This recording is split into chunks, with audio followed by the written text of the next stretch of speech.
वो जरूर करें। यहाँ खबर आ रही, जयदीप सिंह मुंडेला साहब ने अपडेट किया है, ईरान ने आज हैवी वॉरहेड मिसाइल का उपयोग किया, जिसने शरण के जरिए बंकर को भेद दिया है, जहां पे इजरायली जो जहां पे पनाह लिए हुए थे उसे तबाह कर दिया है। ये जयदीप सिंह मुंडेला साहब ने दिया है। और वहां से कोई देखिए खबर नहीं आ रही है, लेकिन ईरान ने कई बड़े हमले किए हैं। यहाँ पे देखिए ईरानी ड्रोन द्वारा यूएई के ऑयल प्लेटफॉर्म को निशाना बनाया, जिससे उसमें आग लग गई है। और इसी तरह की इजराइल में भी काफी तबाही है, बस स्टेशन जले हैं, बिल्डिंगें गिरी हैं, लेकिन वहां से चूंकि खबरें नहीं आ रही हैं, इसलिए पता नहीं चल रहा है। बहरहाल और अभी जंग है, और आज की रात मैं समझता हूं कि बड़ी कयामत की रात हो सकती है, तो उस पे भी हम नजर रखेंगे। लेकिन इशरत रिजवी साहिबा, आप भी अपने जज्बात का इजहार करें, और उसके बाद फिर हम खबरों का अपडेट करेंगे। और एक बड़ी बात यहाँ पे जयदीप साहब ने कहा है, ईरान ने अभी अभी काउंटर यहाँ पे काउंटर ब्लू अटैक शुरू नहीं किए हैं, जिसमें 2 टन वॉरहेड के मिसाइल यूज किए जाने हैं। यानी अभी जो है ईरान उस तरह से जंग में नहीं, लेकिन बहरहाल चूंकि ईरान समझ रहा है कि जंग लंबी लड़नी है, तो इसलिए बहुत ही सोच समझ के ईरान टारगेट कर रहा है। जी इशरत रिजवी साहिबा। अस्सलाम वालेकुम, बहुत शुक्रिया मुझे अपनी बात कहने का मौका देने के लिए। मैं अपनी बात शुरू करूंगी कुछ एक शेर से। बिछड़ा कुछ इस अदा से, बिछड़ा कुछ इस अदा से कि रुत ही बदल गई, एक शख्स सारे जहां को वीरान कर गया। तो मैं यही कहूंगी कि आज हम जो खामनाई साहब के शहादत पर रो रहे हैं, गम मना रहे हैं या एहतजाज कर रहे हैं, सारा दिन सब लोग परेशान रहे, जितने भी जो इंसानियत पसंद लोग हैं, ये मैं मजहबी एतबार से कम, और बल्कि हम कहेंगे इंसानियत के बिना पर, या एक जो दुनिया में लीडर जिसको कहते हैं, जो हम लोगों देखिए, हम इमाम हुसैन के मानने वाले, हजरत अली और रसूल अल्लाह के लाइफ और उनके कैरेक्टर को पढ़ने जानने वाले, हमें पता है कि एक सही लीडर की में क्या क्या क्वालिटीज होनी चाहिए। तो जब उस पैमाने पर मैं दुनिया के लीडरान को परखती हूँ, तो उसमें मतलब खामनाई साहब, आयतुल्लाह खामनाई साहब जैसे इतना आगे निकल जाते हैं कि बाकी दुनिया के सारे लीडर्स कहीं मतलब उनके सामने टिकते ही नहीं, कहीं कोसों दूर नहीं दिखाई देते हैं। क्योंकि जो एक इंसान सच्चा भी हो, आप ये बताइए कि 35 साल वो सुप्रीम लीडर की हैसियत से रहे, और आप उन पर एक इल्जाम किसी तरह का, दुनिया अपोजिशन जो अमेरिका, इसराइल जैसे देश जो उनके पीछे लगे हैं, हर तरह से मतलब उनकी जासूसी कर रहे हैं, उनके एक एक मूवमेंट पे नजर रखते हैं, वो भी उनके अंदर कोई ऐसी खामी नहीं ढूंढ सके। थोड़ी देर के लिए रोकूंगा। यहाँ पे मैं यहाँ पे देखिए हसन रिजवी साहब ने अपडेट किया है, जो राष्ट्रपति मसूद पिज़ेश्कियान का स्टेटमेंट आ गया है। यानी जो बात कही जा रही थी, खतरा जो ये समझा जा रहा था कि मसूद पिज़ेश्कियान जो ईरान के सदर जमहूरिया है, राष्ट्रपति है, वो भी मारे गए हैं, लेकिन अब उनका स्टेटमेंट आ गया है। राष्ट्रपति मसूद पिज़ेश्कियान का स्टेटमेंट आ गया। मैंने भी थोड़ी देर पहले भी पढ़ा था, लेकिन मैं उसे कंफर्म नहीं कर रहा था, यहाँ पे आ गया है। और उन्होंने कहा है कि सरकारी सिस्टम तैयार है, कामकाज शुरू कर दिया है, सिस्टम उसी रास्ते पर काम करेगा जो रास्ता इमाम खामनाई साहब चला रहे थे, वही रास्ता आगे बढ़ाना है, ये उन्होंने कह दिया है। तो ये कम से कम एक चीज कंफर्म हो गई है कि ईरान के जो सदर जमहूरिया हैं, राष्ट्रपति मसूद पिज़ेश्कियान, वो अभी हयात हैं, और अल्लाह उनको और हयात दे। और इस तरह से ये देखा जाए तो ये कम से कम एक राहत की बात होगी। जी अपनी बात मुकम्मल करें। जी, मैं यही कह रही थी कि जो उनका आला किरदार है एक लीडर में, देखिए वो डरे नहीं, वो चाहते तो जैसे अभी आप देखिए नेतन्याहू का क्या है, इतने दिन से पूरा गाजा तबाह कर दिया और लोगों को मारते जा रहे हैं, ईरान को बर्बाद कर रहे हैं, पहले भी हमले किए, फिर बीच में सीज फायर किया, और लेकिन वो रुक नहीं रहा है। और जब अपने ऊपर जरा सा उसको डर लगा कि भाई अब हमने ईरान पे हमला किया, अब काउंटर अटैक होगा, तो वो कैसे कंट्री छोड़कर भाग गया। और यहाँ आप देखिए इमाम खामनेई, अली खामनेई साहब, कि वो अपने घर पर ही शहीद हुए। वो कहीं चाहते तो वो भी छुप सकते थे, वो भी कहीं भाग सकते के जा सकते थे। तो ये जो एक चीज है, क्योंकि लीडर तो आपको गली गली मिल जाएंगे, लोगों को वर्गलाने वाले, लड़वाने वाले, और फिर पीछे भाग जाने वाले अपने फायदे के लिए, हुकूमत में आने के लिए, दौलत पाने के लिए, और उसके बाद उनके रंग बदल जाते हैं। लेकिन एक इंसान जो 35 साल से लगातार इस मजबूती से टिका रहा, उसका ऐसा मजबूत किरदार जिस तरह उसने पेश किया, जैसे अभी राशिद साहब कह रहे थे कि भाई फला फला दुनिया को भी आना चाहिए, दूसरे देश के जो ममालिक के जो राष्ट्रपति और प्राइम मिनिस्टर हैं या हुकूमतें हैं, उनको भी इनके साथ खड़े होना चाहिए। तो खड़े होना चाहिए, और खड़े क्यों नहीं हुए, फर्क है। खड़े होना चाहिए तो भाई ये होता है जो किताबी बातें हैं कि भाई ऐसे करना चाहिए, कुरान में ऐसे लिखा है, सच्चा अच्छा होना चाहिए। लेकिन कितने लोग, जब आप करबला में देखते हैं कि जब हक पर, कुरान पर चल के जो साबित कदम रहने की और कुर्बानी देने की बात आई, तो सिर्फ 72 निकले। तो उसी तरह से करना चाहिए। वो लोग भी जानते हैं जो गलत रास्ते पर है, उन्हें भी पता है कि हम गलत हैं, लेकिन एक सही रास्ते पर चलने के लिए आपको क्या होता है, साबित कदम और आपका आला किरदार। आपके ऊपर कोई ऐसा कोई चीज ना हो जिससे कोई आपको ब्लैकमेल कर सके। आप मौत से न डरते हो। अगर आप मौत से डरते हैं तो आपको कोई भी डरा लेगा। अगर आप लालची हैं तो आपको कोई भी खरीद लेगा। अगर आप दुनिया के लिए जी रहे हैं तो आपको कोई भी बदल सकता है, आपको खतरे में नहीं। तो जब तक या फिर आपके कोई ऐसे काली करतूत हैं जिसके लिए आप, आज सारी दुनिया जानती है, एप्स्टीन फाइल्स आने के बाद जिस तरह के काले कारनामे जो लोग बड़े बनते थे कि हम औरतों के मुजाहिद हैं, हम औरतों के हुकूक की पैरवी करते हैं, हम ये करते हैं, हम बच्चों के हक की बात करते हैं, हम दुनिया की बात करते हैं, वो सारे लोग बेनकाब हो गए। उनका सबका खूनी गलीज चेहरा जो है सामने आ गया। और उसमें ये जो बाकी अरब देशों के हाकिम हैं, इन ये भी कहीं ना कहीं पार्टनर हैं। अभी आप सब जानते हैं कि एप्स्टीन फाइल्स में कहते हैं पता नहीं 3 करोड़ कितनी फाइल्स हैं, बहुत कम खुली और रुक गई, और शायद उसी तरह से ध्यान भटकाने के लिए सब किया जाए। तो जो लोग के काले कारनामे हैं, तो वो कैसे हिम्मत करेंगे सच बोलने की। जो अपनी जिंदगी अय्याशी में गुजारना चाहते हैं, ऐश से, जो मौत से डरते हैं, वो कैसे आगे आएंगे। तो यही वजह है कि जो लोग सही रास्ते पर सही इंसान के साथ खड़े होने में पीछे रह जाते हैं। और यही होता है कि हमेशा जो हक की बात करता है, जो सच्चा होता है, वो बेचारा तन्हाई की मौत मरता है। वो तन्हाई, मतलब जो शहादत हुई, जो दुनियावी मौत है वो अलग, मैं उसकी बात नहीं कर रही हूँ। मैं वो उसको तन्हाई ज्यादा मार देती है कि वो सच बोल रहा था। उसको होता है कि अगर मेरे साथ 4 लोग आए तो मैं इन 4 की भी जान बचा सकता हूँ और अपनी भी जान बचा सकता हूँ। मगर वो 4 लोग उसके साथ नहीं खड़े होते, और वो बेचारा लड़ते लड़ते इस दुनिया से चला जाता है। और उसके साथ ना खड़े होने की वजह से उसकी कीमत ना जाने अब तक कितने लोग, आप बिल्कुल देखिए ईरान में जो बिल्कुल स्कूल पर हमला किया, बिल्कुल सही कि है। इतने सारे बच्चे मार दिए गए, तो ना जाने अभी और कितना खून खराबा होगा। तो ये होता है जब लोग सच्चे इंसान के साथ खड़े नहीं होते हैं। ये बिल्कुल सही है, और जाहिर सी बात है कि अगर सब सच्चे ही हो जाएं, सोचिए जरा से कि जब हुजूर सल्लल्लाहु अलैहि वसल्लम की आंखें बंद हुए, ज्यादा वक्त नहीं गुजरा था, बड़े बड़े सहाबाए कराम मौजूद थे, उनकी औलादें मौजूद थीं, वो लोग मौजूद थे जो हुजूर सल्लल्लाहु अलैहि वसल्लम के साथ, जिन्होंने देखा था कि किस तरह से इमाम हसन और इमाम हुसैन को गोद में खिलाया। इसके बावजूद आप देखिए कि सिर्फ 72, तो ये कोई तारीख नई नहीं है।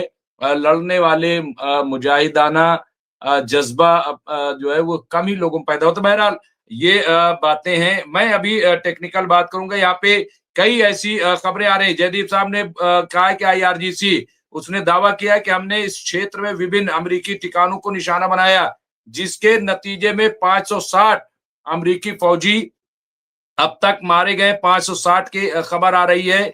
यहाँ पे ट्रंप को अब अपना डर सता रहा है। ट्रंप ने उस प्लेन की डिमांड की है जो प्लेन 5 दिन तक ऊपर रहता है। तो यहाँ पे अब देखिए इस तरह की बातें खैर ये होती रहती हैं। उसको इतना डर होता तो वो ये हरकतें क्यों करता। लेकिन बहरहाल जो इस तरह के लोग हैं वो डरते भी हैं। वो ऐसा भी नहीं है कि डरते नहीं है। यहाँ पे इराकी रेजिडेंट ने अमेरिकी कॉन्सुलेट को बॉम्ब करने के लिए फतेह 100 मिसाइल यूज किया है। तो ये भी आप देखिए यहाँ पे इराकी रेजिडेंट ने अमरीकी कॉन्सुलेट को बॉम्ब करने के लिए, तो ये अलग-अलग खबरें आ रही हैं। मैं जिस तरह से हमारे साथ जनरल साहब जुड़े हुए हैं, जनरल साहब क्या लग रहा है आपको कि क्या सिचुएशन ये अलग-अलग हवालों से खबरें आ रही हैं, ईरान जो है ज़ाहिर-सी बात है कि भले ही उसकी लीडरशिप हो, लेकिन मसूद पेज़ेश्कियान अभी हयात हैं और उन्होंने कहा है कि उसी अंदाज से हम आगे बढ़ेंगे। कैसे इस चीज़ को आप देखते हैं? पूरा जी।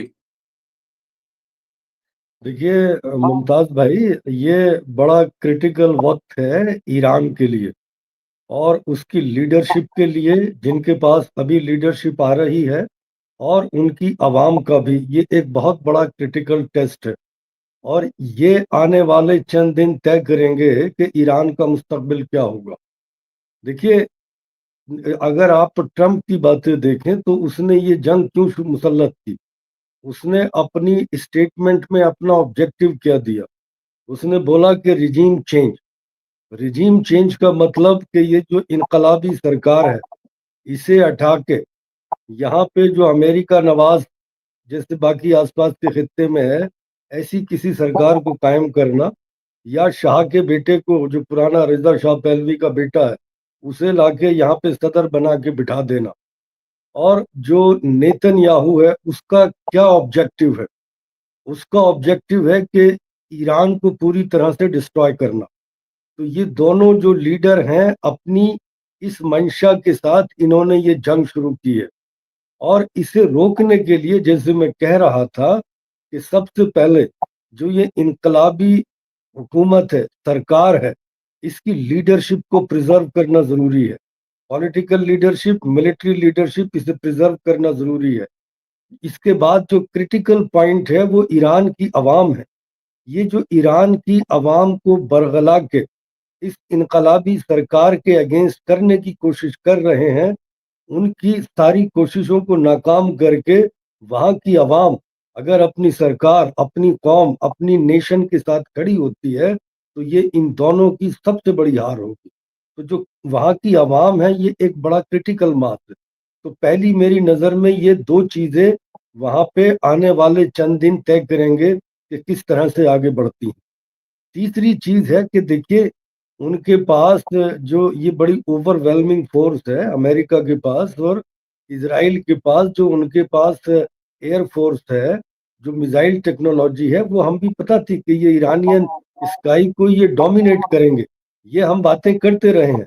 और मुझे पूरी उम्मीद है कि ईरानियन अथॉरिटीज ने इनके हवाई हमले या इनके मिसाइलों के हमले जब होंगे, तो बाकी जो इनके हथियारों के जखीरे हैं, इनकी मिसाइलें हैं, इनके लॉन्च पैड हैं, इनके जो ड्रोन्स के जखीरे हैं, उनके लॉन्च पैड कैसे हैं, उन्हें कैसे प्रोटेक्ट करना, कैसे प्रिजर्व करना, मुझे पूरी उम्मीद है इन्होंने किया होगा। क्योंकि आने वाले चंद दिनों में ये इन सब को निशाना बनाएंगे। जो अमेरिका की और इजराइल की कोशिश रहेगी कि जो भी लीडरशिप ये इलेक्ट करें उसे एलिमिनेट कर दो। दूसरी उनकी कोशिश ये रहेगी कि इनकी जितनी मिसाइलें हैं, इनके जितने ड्रोन्स हैं, इनके जितने लॉन्च पैड्स हैं, उन सब को आप डिस्ट्रॉय कर दो, ताकि ईरान काउंटर अटैक ना कर पाए, ईरान इस पोजीशन में ना रहे कि वो रिटेलिएट कर सके अमेरिका या उसके इत्तेहादियों के अगेंस्ट। तो ये टेस्ट अब उनका है कि उन्होंने अपनी लीडरशिप भी प्रिजर्व करनी है, अपनी आवाम को अपने साथ रखना है, और जो उनके अपने एसेट्स हैं उन्हें भी प्रिजर्व करते हुए मुसलसल काउंटर अटैक और रिटेलिएशन जारी रखना है। और मेरी नज़र में ये कोई बातचीत का टाइम नहीं है, अभी किसी से कोई बातचीत नहीं करनी है। पहले आप अपनी साबित कदमी और अपनी स्ट्रेंथ रिटेलिएशन के जरिए दिखाइए और अपने दुश्मन से अपना लोहा मनवाइए। उसके बाद जैसी सिचुएशन डेवलप होगी फिर बातचीत के बारे में सोचा जाएगा। मेरी नज़र में फिलहाल ये कोशिश है, और मतलब जो मैं समझता हूँ कि लीडरशिप को और आवाम को वहाँ पे क्या कदम उठाने चाहिए, तो ये मेरा ऐसा असेसमेंट है। जी मुमताज भाई। जी बिल्कुल, और ये सही है कि पहले स्टैंड करेंगे, और ईरान भी अपने आप को स्टैंड भी कर रहा है, जवाब भी दे रहा है, क्योंकि इजराइल अभी गांधी हॉस्पिटल में जो अटैक हुआ है उसमें भी कैजुअलिटी की खबरें आ रही हैं। तो लगातार जो है अमेरिका और इजराइल की तरफ से भी हमले हो रहे हैं और इधर से भी जवाबी कार्रवाई जारी है। जो मंसूबा था कि हम जो है तमाम जो इनके मिसाइल सेंटर्स हैं तमाम उसको डिस्ट्रॉय कर देंगे ताकि ये फ्रीज हो जाए, कम से कम उसमें अमेरिका कामयाब नहीं हुआ है और जवाब मुस्तकिल जो है वो दे रहा है। इस पर हम चर्चा करेंगे, लेकिन फिरोज बख्त अहमद साहब किस तरह से देख रहे हैं, क्या आपको लग रहा है कि अब क्या सूरत हाल होगी? आवाम का जिस तरह से जज्बा, हिंदुस्तान में भी जगह जगह प्रोटेस्ट हुए हैं। मैं भी एक चैनल पे था, उसमें कह रहे थे साहब आप जज्बाती क्यों रहे, आपको क्यों रहे। एक सवाल ये भी उठा कि साहब वजीर आजम को भी कम से कम इसकी मजम्मत करनी चाहिए, ट्वीट करना चाहिए। तो उस पर भी हिंदुस्तान में काफी बहसें चल रही हैं कि आखिर क्यों कोई ट्वीट नहीं आया, क्यों कोई बयान नहीं आया। तो बहरहाल इस पे अलग अलग तरह की बातें अपोजिशन की तरफ से भी उठाई जा रही हैं। लेकिन मैं कह रहा हूं जिस तरह से हिंदुस्तान में और पूरी दुनिया में अवामी सतह पर आवाज बुलंद हो रही है, उसको आप किस तरह से देख रहे हैं फिरोज बख्त साहब? अवामी जी सतह पर जी एक बेदारी तो दिखाई देती है। जी देखिए डॉक्टर मुमताज, अवामी सतह पर तो हमेशा से बेदारी थी, आज भी है, कल भी रहेगी। पहली बात। दूसरी बात यह है कि जैसे अभी कहा गया कि 9 करोड़ जो हमारे भाई हैं ईरान में और तकरीबन 1 करोड़ जो ग्लोबली हमारे भाई सब जगह हैं पूरी दुनिया में, हर कॉन्टिनेंट में, इस वक्त सब जो है गम और गुस्से में है, मातम कुना है। लेकिन साथ ही साथ इस गम और इस गुस्से ने जो एक स्पिरिट, एक जज्बा उनके अंदर भर दिया है, वो कुछ इस तरह का है कि आने वाले दिनों में उसका कुछ अंदाजा होगा। ठीक है, ये तो अब मेरे ख्याल से अगर तारीख देखी जाए वॉरफेयर की, दुनिया की, जितने भी 46 मिलियन या 4 करोड़ साल पुरानी है मिलियन ईयर्स दुनिया, उसमें जो सबसे बड़ा जो जो धोखाधड़ी है वो अमेरिका और इसराइल के नाम में जाएगी, बेसिकली अमेरिका के नाम में। क्योंकि पहले भी उसने ऐसा ही किया, संडे को उसने अटैक किया और इस बार भी उसने अटैक किया। और अब जो अटैक किया उसने, वो रमजान की 17 तारीख थी और मुझे तारीख की किताबों से पता चला है कि हजरत इमाम हुसैन की जो शहादत थी वो रमजान के महीने में थी, वो भी 17वां रमजान था। जी, तो वो भी 17वां रमजान था, तो एक कॉमनैलिटी आ गई। तो उस तरीके से हजरत इमाम हुसैन और supreme commander Ayatollah Syed Khomeini साहब एक ही समझिए कि एक ही चीज उन्होंने शेयर की है। तो मैं ये कहने के साथ ये भी कहूंगा कि ईरान में जो लोग हैं, जो ईरान की कौम है, वो इस चीज को आसानी से भूलने वाली नहीं है। मैं जब जब वहां जाता हूँ, करबला शाह मर्दा, मैं जाता हूँ वहाँ, अक्सर जाता हूँ। और मुमताज आलम रिजवी साहब मुझे जब भी मदऊ करते हैं, मेरी खुशकिस्मती है कि मुझे कभी बुला लेते हैं और मैं रुजू भी करता हूँ अपने भाइयों से। तो वहां मैं, मेरा दिल, मेरी आंखें आबदीदा हो जाती हैं देख के कि किस तरह से लोग हजरत अली, हजरत इमाम हुसैन को याद करते हैं और दिल दिल से जो है आवाजें निकलती हैं, आंसू टपकते हैं। तो ये कौम जो इस तरह की कौम है, जो अपने बुजुर्गों को भूलने वाली नहीं है, खामेनाई साहब का भी एक तरह से वही लेवल है। ताज़ा है जख्म अभी और यकीन भी नहीं आ रहा है, दिल पे बड़ा गम है और बहुत ज्यादा दिल पे बोझ है। हमारे तो मतलब हम प्रोग्राम में करना नहीं चाह रहे थे, ईमानदारी की बात हम आपसे कहें, लेकिन एक आदत सी बन गई है और ये ऐसी सिचुएशन है कि ना तो कुछ कहते बनती है, ना खामोश रहते बनती है। तो वो दौर है, अभी चलेगा ये।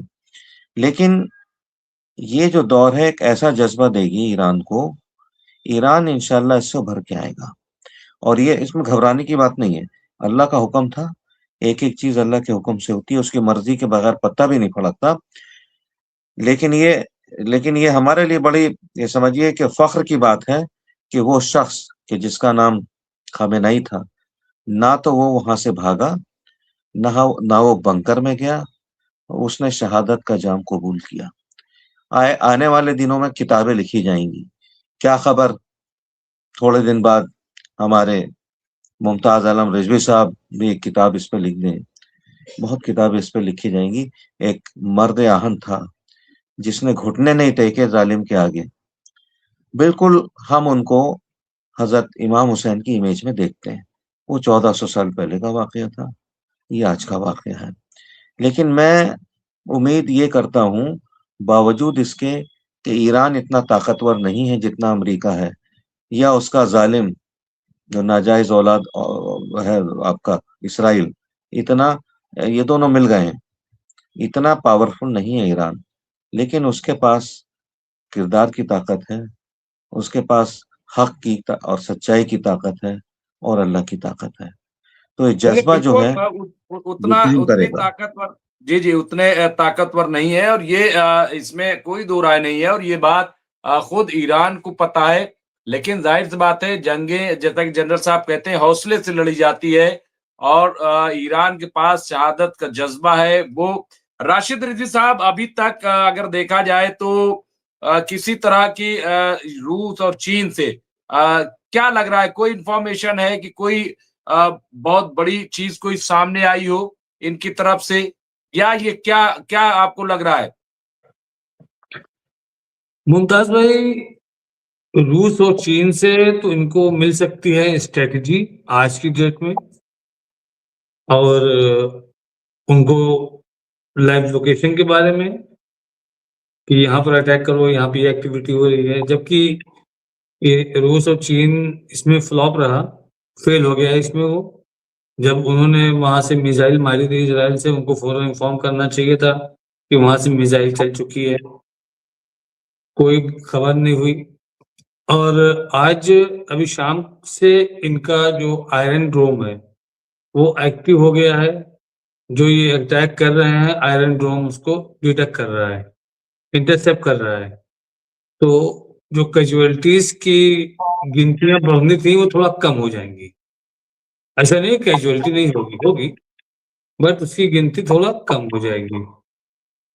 तो अब रूस और चीन ज्यादा से ज्यादा कर क्या सकता है, आपको बताइए? अपने सोल्जर तो भेजेगा नहीं, अपने फाइटर प्लेन तो वो भेजेगा नहीं। उसको जो पीछे से मदद करना था पीछे से कर रहा था, अब भी जो करना होगा पीछे से करेगा, सामने तो वो आएगा नहीं। जिस तरीके से रिलेशन इजराइल और अमेरिका का है, और ये लोगों ने जो बनाया था आपस में common minimum programme, France, Britain, Germany, जैसे कि अभी एक रिपोर्ट कल ये शाया हुई है कि इसमें इन्वॉल्वमेंट ब्रिटेन का भी था, जो एयर स्ट्राइक, इसमें ब्रिटेन के भी वो थे, फाइटर प्लेन थे। तो उसी पे आज एक न्यूज आई कि साइप्रस पे भी मिसाइल से अटैक हुआ है। अभी कंफर्मेशन अभी नहीं आई वहां से। साइप्रस पे मिसाइल अटैक हुआ है क्योंकि वहां पर इजराइल के साथ साथ ब्रिटेन के भी फाइटर प्लेन रहते हैं वहां पर। तो ईरान जो अभी कर रहा है, घूम घूम के उसने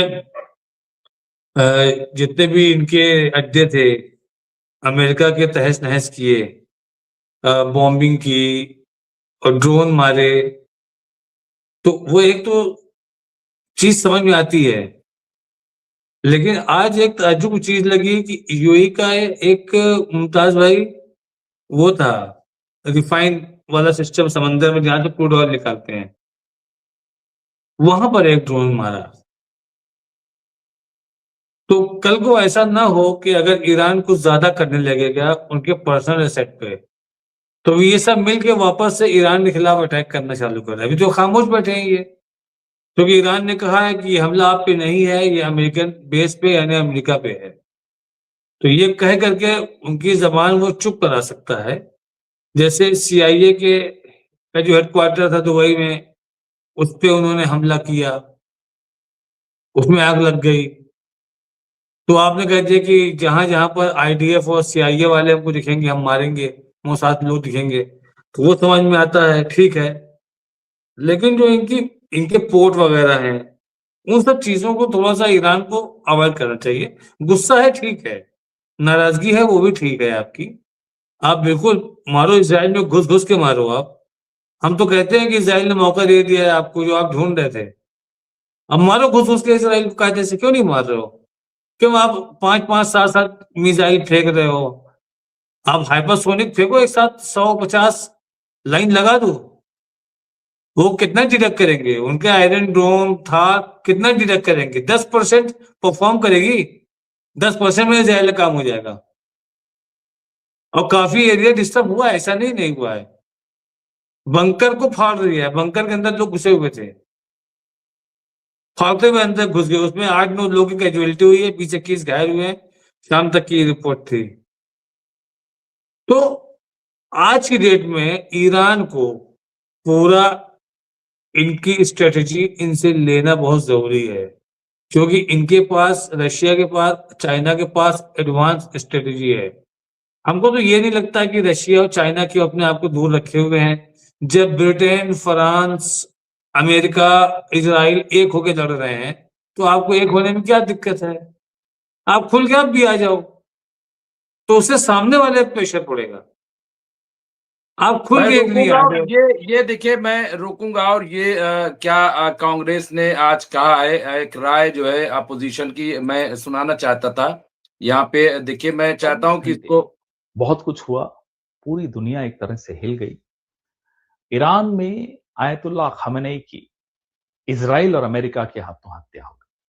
24 घंटे गुजर गए, हिंदुस्तान की सरकार, प्रधानमंत्री, विदेश मंत्री एक शब्द इजराइल और अमेरिका की निंदा में आपने नहीं सुना इनके मुंह से। भारत हमेशा एक मॉरल लीडरशिप देता था विश्व को। भारत की तरफ पूरा विश्व हमेशा देखता आया नैतिक नेतृत्व के लिए। वो मॉरल लीडरशिप, वो मॉरल कंपस अब हमारा खत्म हो गया।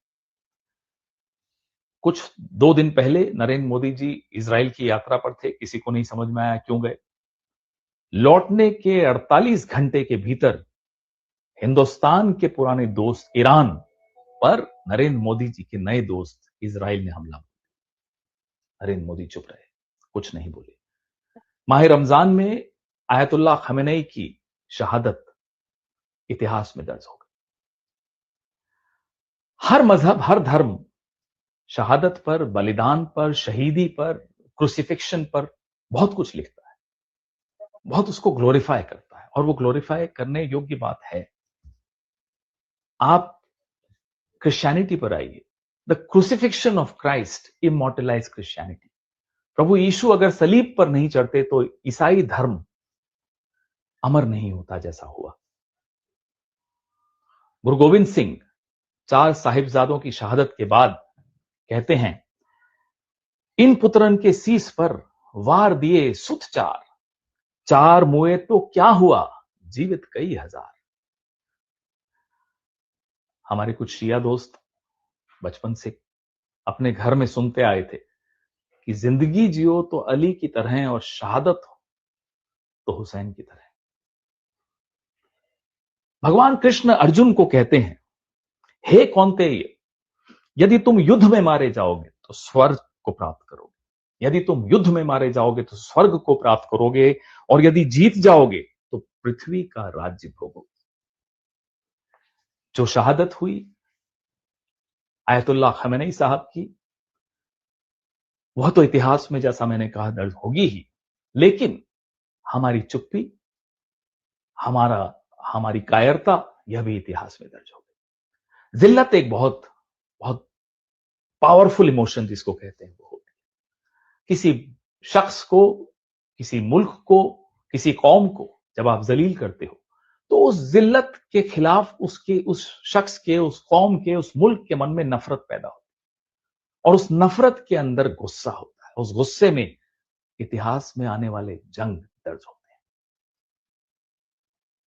एक अंधेरा पूरे विश्व में आ रहा है और रोशन करने का। देखिए, ये बहरहाल कांग्रेस के जो तर्जुमान थे उनका बयान था।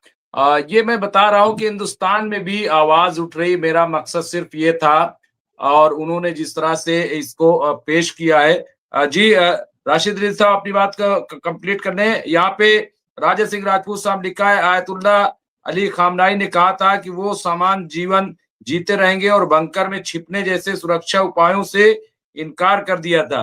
ईरान की सर्वोच्च राष्ट्रीय सुरक्षा परिषद के सचिव अली लारीजानी ने ये बयान दिया और उनकी तरफ से बयान आया है कि हम झुकने वाले नहीं हैं। ये उनकी तरफ से बयान है। राशिद साहब, अपनी बात कंप्लीट करें और उसके बाद मैं फिर मेजर जनरल साहब पास आऊंगा। जी मुमताज भाई, तो हमारा यही कहना था कि इनको भी, जैसे आप ब्रिक्स बना रहे हो, ठीक है, आप ब्रिज बना रहे हो, फाइनेंशियल कारोबार, अर्थव्यवस्था उस पर काम करेगा, वो आप उसे मेंबर हो, ठीक है, आप इस तरह से भी साथ में आओ ना। अगर अमेरिका की दादागिरी कम होगी तभी कम होगी जब उसके बेड़े के सामने 4 बेड़े और खड़े हो जाएंगे। आओ, वो आप लोग कर नहीं रहे हो। ईरान ने बुराई यूक्रेन से ले ली, रशिया को खुल के ड्रोन दिए और ईरानी ड्रोन ने यूक्रेन में शुरुआती दौर में बहुत तबाही मचाई। तब ईरान के बारे में लोगों को समझ में आया, अच्छा तो मतलब ये यूक्रेन भी डेवलप करता है, इतना जबरदस्त। तब पॉपुलर हुआ ईरान।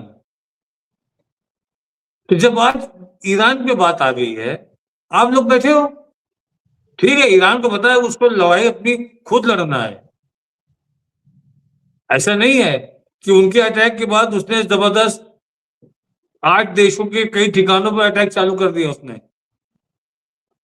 आसान नहीं है ये, लेकिन उसने किया, उसके अंदर कैपेबिलिटी है और वो कहता है कि हम करेंगे और करेंगे। अभी तो हम इससे खतरनाक मिसाइल मारेंगे और वो मारेगा। आज की रात खाली ईरान के लिए कयामत की नहीं है, आज की रात इजराइल के लिए भी कयामत की है। लेकिन आज हमको नहीं दिख रहे हुती कहां गए, आज हमको नहीं दिख रहे हिजबुल्लाह कहां गए। तुम भी घेर के मारो ना, तुम्हारा हथियार है कि खाली वीडियो बना के डायलॉग छोड़ के चले जाते थे वापस। कि ईरान जब तक खामनाई साहब थे तब तक तुम्हारे अंदर दम था, आज वो नहीं, तुम्हारे अंदर दम नहीं। घेरना चाहिए। जब लड़ाई हो रही है तो लड़ाई खुल के हो, ये ना हो कि थप्पड़ ही मारा है, घूसे भी मारो, लात भी मारो, हर जगह मारो। अगर आपको जीतना है मतलब तकल्लुफ में आप मारे जाओगे। जो मुमताज भाई,